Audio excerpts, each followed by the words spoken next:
Yeah.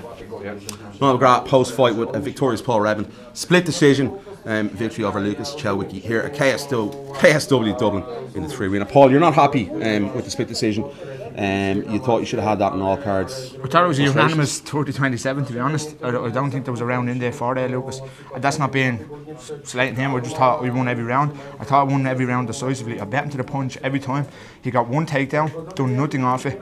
And I went for a submission off his takedown. I did nothing off the takedown. So in the rules of MMA, if you get a takedown and do nothing off it, ideally there's no score for it. So he didn't score anything from that. I defended all his other takedowns, and I thought I won every round. So look, I'm not disappointed. I know I got the win. Look, it is what it is, but I thought they were going to rip me off. But you know, we went for a toe holder, a heel hook there. Was it close? Nah, there was nothing on. It was like he went for it, and I was in the position, and I think he recognised. Because he pulled my arm out of there, or my leg out of there, so I hiked it over like I do for a leg lock that I go for. He sort of recognised that as I was throwing the leg over, bailed out of it, and I was then I was clutching at straws then. So it was I was setting it up, but it was nothing off it. I didn't even have that on. We spoke during the week. You were really relaxed, cool. You were in really good form during the week. You don't look tired at all. Did you feel really good in there too? Felt good, you know. Well, I probably wasn't listening to the coaches enough. Andy gave me a little bit of an earful afterwards. Not in a bad way. In relation to what? They were calling for stuff in the corner, and I was in a little mind of my own. I was just doing what I was doing. Nothing major. They were calling for certain combinations, then I chose something else. So obviously they see something that I don't. Yeah. So there might be a combination over there. So that's something I'm going to have to work on. Maybe listen a little bit more, you know. You said you listened in obviously the fight. You won in BAMMA. When was the last fight, BAMMA? June is yes, Rob Sinclair. You won that obviously. You said that was one of the best performances of your career. Did you listen to Andy maybe more in that fight in the corner, and you didn't so much in this fight? Not that I wasn't listening.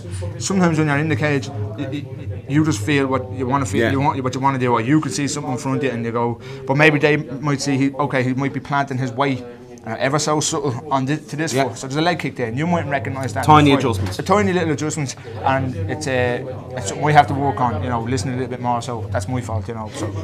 All right. Obviously, a big atmosphere as well out there tonight. I actually thought there would be more of Irish. It seems to be the Polish crowd so around there. During the week. Yeah, exactly. But listen, what's next for you? We obviously talked about the contract situation with BAMMA. You're still under contract with BAMMA. What is next for you? Is it BAMMA? Is it KSW? You're going to take a little bit of a breather for a while? A little bit of a breather. I just said in another interview. I think this is my 5th camp back to back. Yeah. I did Stringer. I was 3/4 way through camp for Daniel White, so I broke my elbow. I did Norman straight as soon as we got healed. Like literally the day they said, yeah, your class is off and go back training. We were back in training for Norman. We did Rob straight after that. That's a lot of fights, and then this one. So it's a lot of time heavy on the body. So I'm going to take just till after Christmas, not off. I'll still be in the gym. Training sessions might be as intense. Learn a couple of new things. Then come January, then we'll be looking for a fight. And I know KSW are putting on a big one in March, I think. So maybe do that. Here?